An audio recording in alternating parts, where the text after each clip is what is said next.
आदरणीय दोस्तों, सादर वंदे।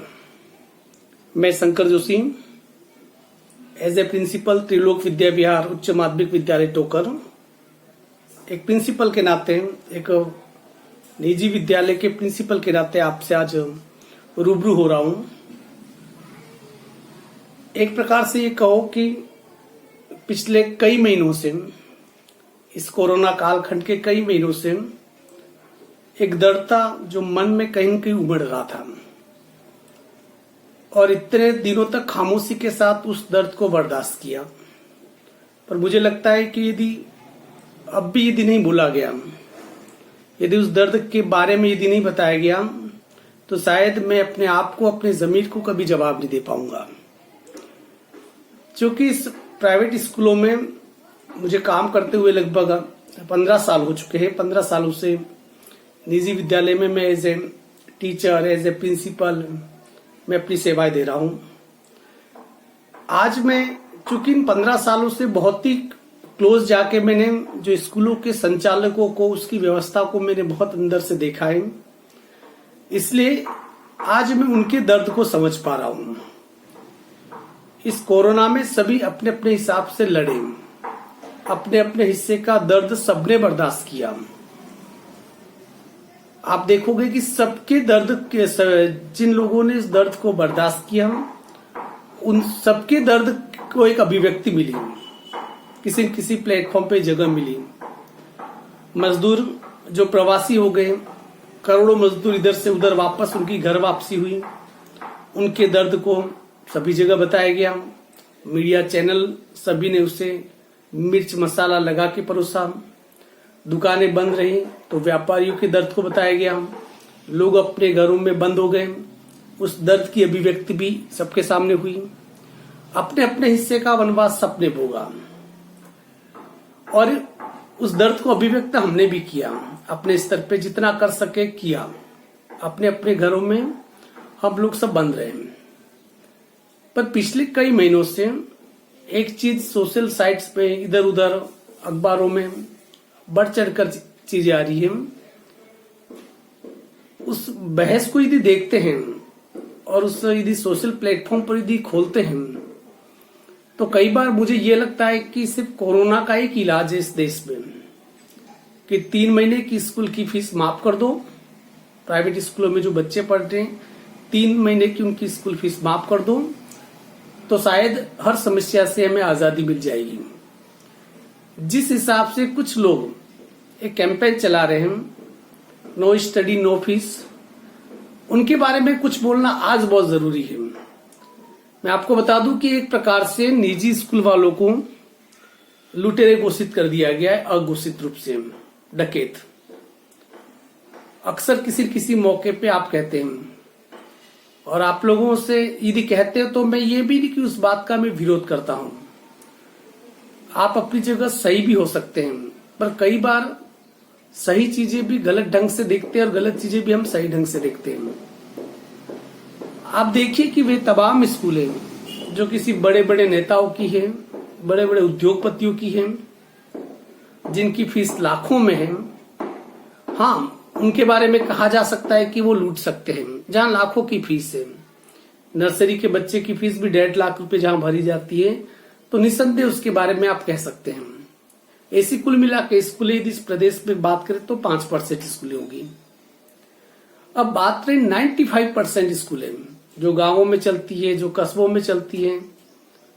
95% स्कूल ऐसी है जो लगभग एक प्रकार से देखा जाए तो समाज सेवा के ढंग से ही चल रही है।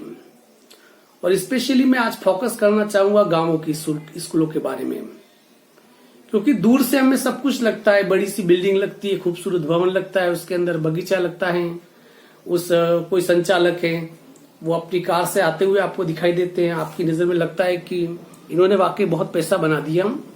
ये बाहर से सब कुछ लगता है, सबको लगता है, और आपकी जो टिप्पणियां हैं वो बाहर से जो आपको लगता है वो उसी प्रतिक्रिया का हिस्सा है। परंतु दूर के ढोल सुहावने होते हैं और पहाड़ दूर से हरे नजर आते हैं। आप यदि इस अंदर, मैं चूंकि 15 सालों से इस लाइन में हूं, इसलिए मैं खामोश नहीं रह सकता, क्योंकि उन संचालकों के दर्द को मैं अच्छे ढंग से मैं समझ रहा हूं। अब देखिए, इस देश प्रदेश में लगभग 30,000 से ज्यादा निजी स्कूल है जिसपे लाखों लाखों बच्चे पढ़ रहे हैं, जिसपे लाखों टीचर काम कर रहे हैं जो अपनी सेवाएं दे रहे हैं। अब यदि आप देखिए, आप यदि रिजल्ट जब भी आता है उस रिजल्ट पे यदि क्वालिटी रिजल्ट को आप चेक कीजिए, आप देखेंगे कि टॉपर मेरिट लिस्ट में जो टॉपर होंगे वो मोस्ट ऑफ प्राइवेट स्कूल वालों के होते हैं। किसी भी प्राइवेट स्कूल हो, उसका बोर्ड का जो परिणाम होता है, यदि घटिया से घटिया प्राइवेट स्कूल भी हो तो 80% से नीचे नहीं होता है। मैं आज के अपनी स्पीच पे मैं किसी को ब्लेम नहीं दे रहा हूं, मैं ये बात कर रहा हूं, मैं उन स्कूलों की बात कर रहा हूं जो अपने दम पर इतनी मेहनत के साथ, समर्पण के साथ एक क्वालिटी निकालते हैं। आज के अखबार में किसी मंत्री का बयान आया कि जो क्वालिफाइड टीचर होते हैं, जो सबसे ज्यादा योग्य टीचर होते हैं, वो सरकारी स्कूलों में चले जाते हैं, बाकी जो बचते हैं वो प्राइवेट में रहते हैं।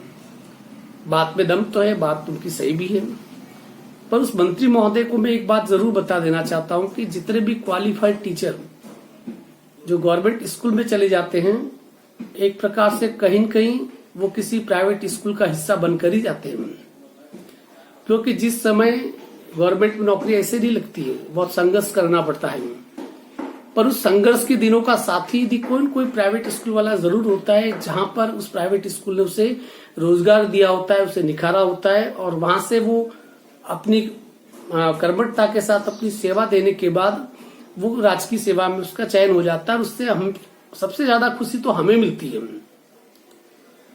मेरा दर्द सरकार के प्रति भी है, मेरा दर्द उन चंद लोगों के प्रति है जो कहते हैं कि लुटेरे हैं। अब उनके 2-3 इश्यू होते हैं, फीस बहुत लेते हैं। मैं आपको गांव की स्कूल की बकरनी से बता दूं, गांवों में जो स्कूल है वो अच्छी से अच्छी स्कूल में फीस नर्सरी क्लास में 10,000 से ज्यादा नहीं हो सकती है, इससे कम ही। कई स्कूल है तो इसलिए कि जो 4 या 5,000 रुपयों में भी बच्चों को पूरे साल के 4-5 हजार रुपये में बच्चों को पढ़ा लेते हैं। मैं मैक्सिमम की बात कर रहा हूँ 10,000 रुपये की।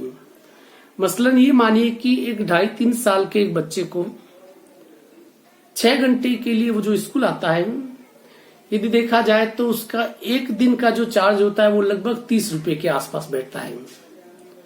एक 3 साल के बच्चे को 6 से 7 घंटे तक संभालना, और उसका चार्ज होता है पर डे का, ये मानो कि 30 रुपये मानो। मेरा आपसे सवाल है, जो लोग सवाल करते हैं कि निजी स्कूलें लुटेरी होती है, कि यदि घर में यदि एक आया को यदि रखा जाए तो बच्चे को संभालने के लिए 6 घंटे के लिए संभालने के लिए, तो वो कम से कम 2,000 से कम में तो कोई आया मिल ही नहीं सकती है जो 6 घंटे के लिए बच्चे को संभाले। ऐसे बहुत सारे घरों में जो पति पत्नी दोनों एम्प्लॉयज होते हैं, वहां पर बच्चों को संभालने के लिए 6 घंटों के लिए आया रखी भी जाती है। 2,000 से कम नहीं लेती, वो पढ़ाने का काम उनका नहीं होता है, सिर्फ संभालने के लिए। अर्थात कि 6 घंटे तक बच्चे को संभालने का यदि 30 रुपये यदि कोई स्कूल लेती है, बड़ी से बड़ी स्कूल भी यदि, तो इसका मतलब ये हुआ कि वो लुटेरी होगी। दूसरा उनका जो पॉइंट होता है किताबों के बारे में, वैसे अब कोई भी स्कूलें किताबें रखती नहीं है, वो दुकानों के माध्यम से ही वो किताबें बिकती हैं। अलग अलग दुकानों से भी आप ला सकते हो। आपको लगता है कि जब गांव की कोई दुकान के साथ स्कूल मालिक का कांटेक्ट हो भी सकता है, तो आप चाहे तो उन किताबों को आप शहरों से भी ला सकते हो। जिस किताब के आप शहर में यदि 200 रुपये दे देते हैं, और यदि ये भी गांव में यदि संचालक यदि स्कूल चला रहा है या उसकी कोई दुकानें हैं, यदि किसी दुकान पे मिल रहा है और जहां आपको डाउट होता है कि उनके बीच में कांटेक्ट है, वो भी 200 रुपये लेता है। वहां आप शहर में जाके 200 रुपये आराम से दे दोगे, वहां कोई लूट नहीं है। पर यहां यदि कोई ले लेगा तो इसका मतलब वो लूट है। अर्थात कि बाहरी व्यक्ति कोई भी करेगा तो चल सकता है। अब इस कोरोना में आप सोचिए, आप 2-3 बातों पे ध्यान दीजिए, किसने नहीं लूटा, किसने नहीं लूटा। 5 रुपए की चीज को 50 रुपए में बिकते हुए देखा, 100 रुपए में बिकते हुए देखा, 150 रुपए में बिकते हुए देखा। जिसको जहां मौका मिला उसने कोशिश की, जिसको जहां मौका मिला उसने लूटने की कोशिश की। पर किसी के ऊपर मैं कोई सवालिया निशान नहीं लगा रहा हूं, क्योंकि आज मेरे समर्पण के ऊपर हम जैसे लाखों लोग जो समर्पित होकर किसी स्कूलों में काम कर रहे हैं, उस समर्पण के ऊपर यदि कोई उंगली उठाई जा रही है तो उसका जवाब देना बहुत लाजमी होगा, क्योंकि जुर्म को करने वाले से ज्यादा सहने वाला ज्यादा कायर होता है, गुनहगार होता है। आप ये देखिए कि गांवों में जो मोस्ट ऑफ जो स्कूलें होती है या कस्बों में, यदि बच्चा पढ़ रहा है, उसके अचानक पिता की डेथ हो जाती है, तो कई स्कूलें ऐसी होती है जो कि जब तक स्कूल है तब तक बच्चे की फीस नहीं लेते हैं, हम खुद भी नहीं लेते हैं। मतलब ये हमें लगता है कि समाज के प्रति हमें कुछ देना चाहिए तो वो हम देने का काम करते हैं। ये आरटी वाला तो गवर्नमेंट ने तो अभी कुछ सालों से आरटी का प्रावधान लागू किया है, उसके पहले भी ऐसा था कि कुछ बच्चे ऐसे हैं जो निःशुल्क पढ़ते हैं। गांवों में आप जानते हो कि 40% के आसपास जो फीस होती है वो बकाया रह जाती है। क्यों? क्योंकि बिल्कुल क्लोज कांटेक्ट वाले होते हैं, रोज चेहरे एक दूसरे को देखने वाले होते हैं, आज देते ये कल दे देंगे। 10 से 15% फीस ऐसी होती है जो डूब जाती है। पर सिर्फ अभी एक ही सवाल की फीस पूरी माफ कर दे, मार्च से स्कूलें बंद हैं और पिछले ऐसी कई स्कूलें हैं जिनमें 2 से 3 महीने का टीचरों का पेमेंट बाकी है, नहीं दे पाए, क्योंकि पिछले 3 महीनों में 1 रुपया भी शायद किसी प्राइवेट स्कूल में फीस के नाम पे आया होगा। तो यदि किसी स्कूल में आ गया होगा तो वो स्कूल बहुत भाग्यशाली रही होगी। और फिर भी एक बच्चा जिसे हम कैरियर के उस मुकाम तक पहुंचाते हैं, गांवों में पहले 60-70% लाना बहुत बड़ी बात होती थी। आज गांवों का जो बच्चों का स्कोर है वो 95 को क्रॉस कर गया है। 80%, 85, 90% लाना तो बहुत नॉर्मल बात हो गई है। पहले तो 70% भी किसी गांव की हिस्ट्री में देख लीजिए, 70% लाना बहुत मुश्किल होता था। अर्थात कि समर्पित टीचरों ने, भले औसत एवरेज वाले टीचर होंगे, पर उन समर्पित टीचरों ने बच्चों के साथ समय रखकर अपना सब कुछ देने की कोशिश कर दी। और आज यदि उसके ऊपर यदि उंगली उठाए तो ये लूटे रहे तो तकलीफ तो होगी है। और वे लोग आज सबसे ज्यादा है कि आपको बता दूं कि गवर्नमेंट हम लोगों के साथ, प्राइवेट स्कूलों के साथ ऐसा व्यवहार करती है जैसे कि हम सौतेले बच्चे हों, या हमारे यहाँ स्कूलों में पढ़ने वाले, प्राइवेट स्कूलों में पढ़ने वाले बच्चे किसी और ग्रह से आए हों, उनका व्यवहार इस प्रकार से होता है। हमें छोटी से छोटी बात के लिए उनके सामने झुकना पड़ता है, उनकी जी हजूरी करनी पड़ती है। तमाम क्वालिटी रिजल्ट देने के बाद भी, अच्छी पढ़ाई करवाने के बावजूद भी, ऐसे बच्चों को कैरियर के उस मुकाम पर तक ले जाने के बावजूद भी हमें बहुत छोटा होना पड़ता है। उदाहरण के तौर पे देखिए, आरटी में जो 25% बच्चे पढ़ते हैं, इस साल की तो फीस आई नहीं, जो भी ये जस्ट सेशन गया है, उस साल का तो 1 रुपया किसी स्कूल के पास नहीं आया। उसके पहले वाले साल की भी सेकंड किस्तें लगभग सभी स्कूलों में बाकी है या अभी धीरे धीरे आ रही है। और पिछले 1 साल से जो गया, यदि हमारी कोशिश भी ये थी कि यदि वो पैसा यदि मिल जाता तो शायद इन प्राइवेट स्कूलों वालों को संजीवनी मिल जाती। और प्राइवेट स्कूलों के वालों के ऊपर हमेशा एक तलवार ही लटकी होती है, नियमों की तलवार। और अक्सर सुनने में आता है कि उनके साथ व्यवहार ऐसे किया जाता है कि ये छोटी सी गलती कर दी तो आपकी मान्यता कैंसिल कर दी जाएगी। और इसलिए शायद प्राइवेट स्कूल वाले कुछ बोल नहीं पाते हैं। दर्द उनके पास भी है, पर उस दर्द को अभिव्यक्त कोई कर नहीं पाता है, क्योंकि फिर वही जैसे कहेंगे कि क्योंकि सपोर्ट किसी का मिल नहीं पाता है। जो लोग ऐसे स्कूलों में पढ़ के गए उनका भी सपोर्ट नहीं मिल पाता है। ऐसे लोग जो अंदरूनी हालात को समझते हैं उनका भी सपोर्ट नहीं मिल पाता है। मैंने देखा है 20-20 सालों से स्कूल जो चला रहे हैं, जो संचालक महोदय जो चला रहे हैं, वो तब भी मोटरसाइकिल पे थे और 20 सालों के बाद आज भी मोटरसाइकिल पे हैं। मैंने किसी प्राइवेट स्कूल वालों के इस ग्रामीण क्षेत्रों में किसी भी प्राइवेट स्कूल वाले को बहुत बड़े बंगले में मैंने रहते हुए मैंने तो नहीं देखा है। मतलब ये कि उनका बस काम चल रहा है, घर चल रहा है, उनके बच्चे पढ़ रहे हैं, दैट्स इनफ एंड ऑल। फिर भी आज एक प्रकार से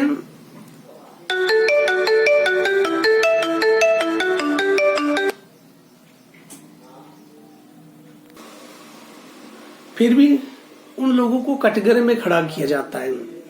आज पिछले कुछ दिनों में आपने सुना होगा कि कुछ स्कूल संचालकों ने आत्महत्या कर ली, क्योंकि सरकार की तरफ से कोई मदद मिलने की उम्मीद नहीं, सरकार कोई मदद देगी नहीं।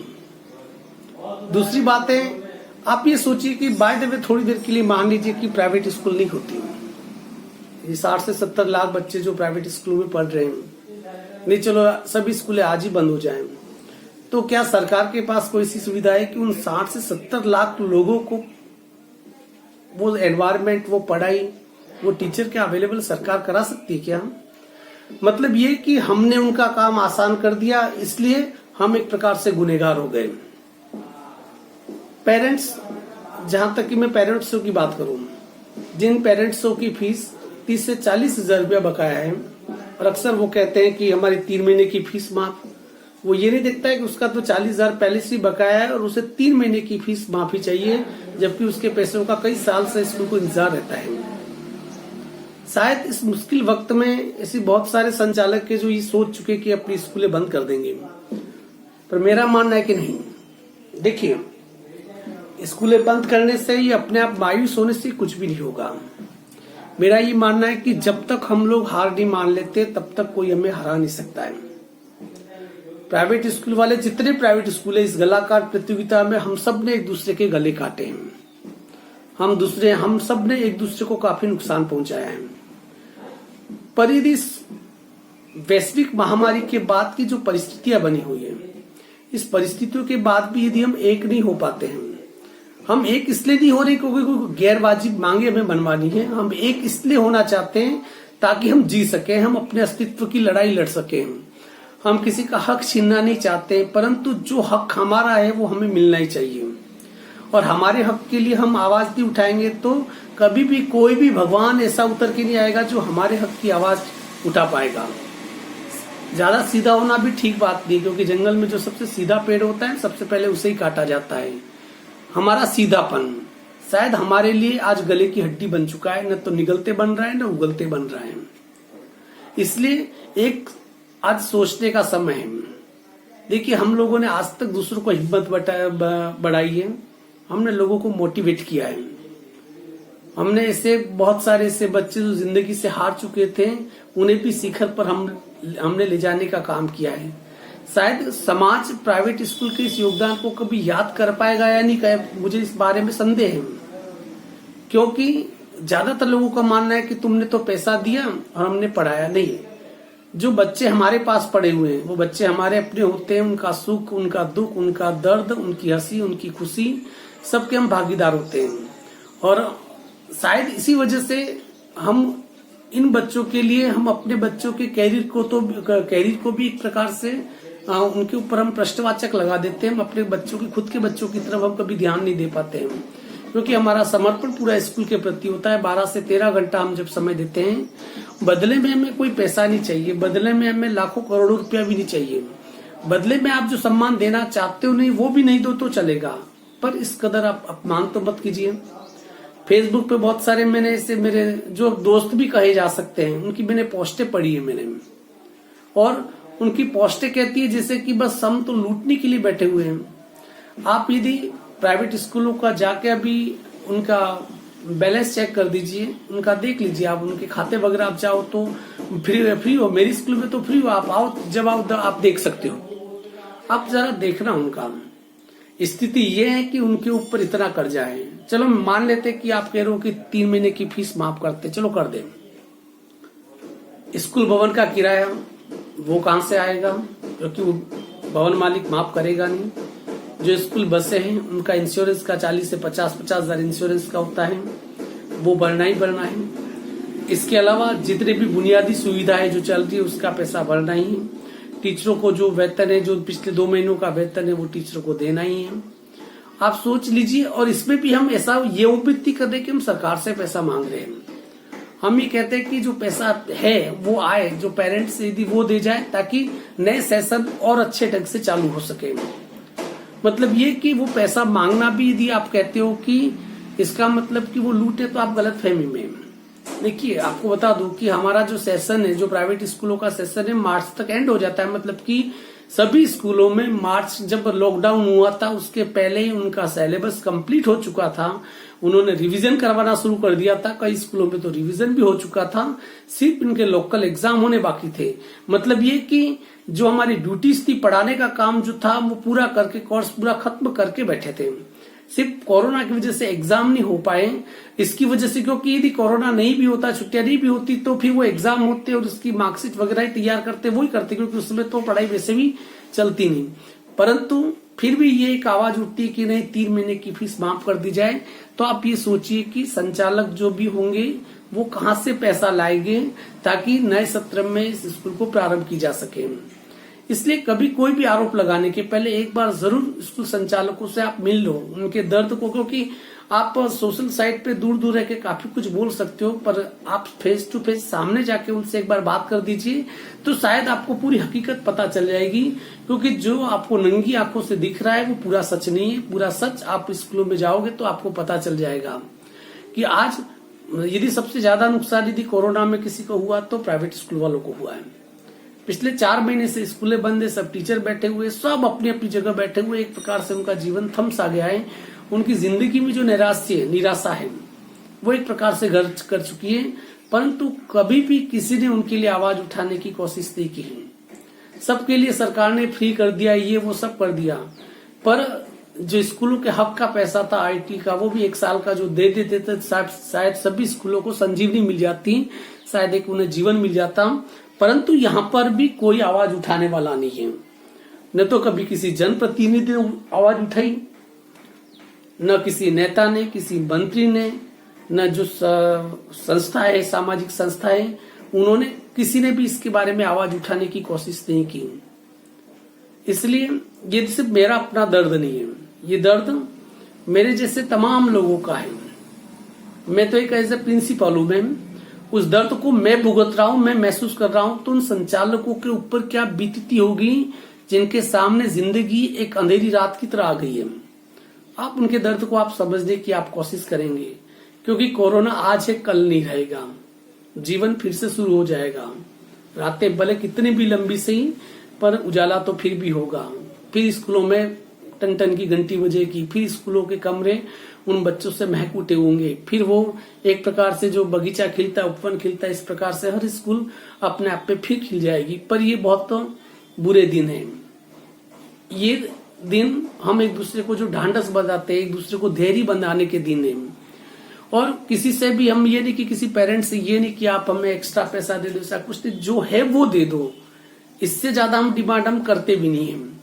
और आप ये भी नहीं कर पाओ तो कम से कम सार्वजनिक प्लेटफॉर्म पे जो सुर्खियों में छाया रहता है, कुछ वीडियो क्लिपिंग डाल के, ये वो कुछ पेरेंट्स ऐसे होते हैं कि जो पैसा देना नहीं चाहते, तो उनसे बचने के लिए फिर वो क्लिपिंग के माध्यम से करते हैं। कुछ स्कूल जो एक बिजनेस की तरह चल सकती है, उन 5% स्कूलों की वजह से आप 95% स्कूलों के दर्द को आप इग्नोर नहीं कर सकते हैं।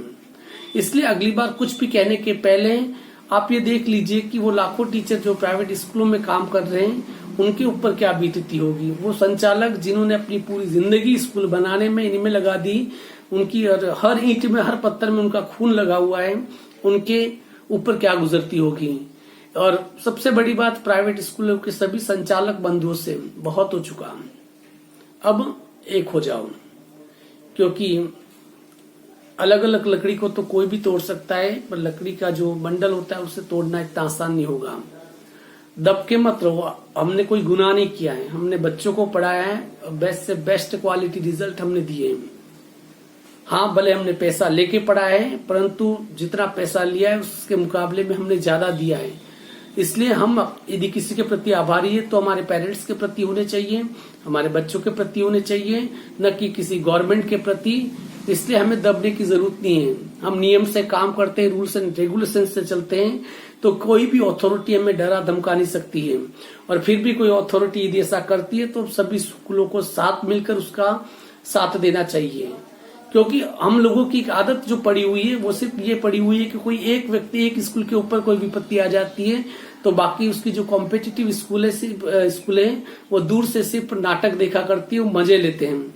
पर वो अक्सर ही भूल जाते हैं कि जब पड़ोस का घर जल रहा होता है तो हमें उस आग को बुझाना ही होगा, क्योंकि वो आग नहीं बुझी तो वो आपके घर को भी जला सकती है।